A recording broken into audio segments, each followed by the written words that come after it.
Allez, après la neige, pour nous réchauffer un peu, je propose d'aller maintenant dans un salon qui attire toujours la foule, le fameux salon de la lingerie. Là aussi, la crise commence à se sentir un petit peu. Les femmes dépensent chaque année entre 97 euros pour leurs sous-vêtements. Les dernières tendances pour les femmes et pour les hommes aussi. Allez, un tout autre sujet qui va vous intéresser. Le salon de la lingerie a ouvert ses portes aujourd'hui à Paris. 2013 signe le grand retour d'une pièce oubliée, le body. Oui, mesdames. Mais tout de suite, intéressons-nous à une histoire d'amour qui dure, celle qui lie les Françaises à la lingerie. Elles dépensent, c'est un record en Europe, une centaine d'euros par an. On a des défilés de lingerie, on a des saisons. Il y a le salon international de la lingerie qui va se tenir à Paris, porte de Versailles, le 19 janvier. Donc avec un retour des années 50, retour des choses rétro. Voilà, on voit l'affiche.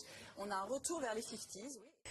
Alors que la France est en partie sous la neige, nous n'avons peur de rien et nous nous rendons au Salon international de la lingerie qui se tient à Paris.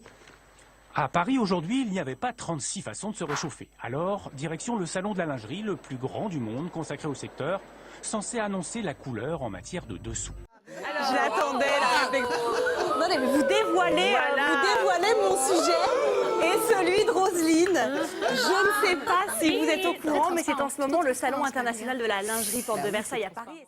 Et cette semaine, joie, c'est le sexy salon de la lingerie à Paris. Ceinture abdominale parfaite, la classe, la ouf, la chorégraphie de bout de podium, j'ai le bassin d'un toréador.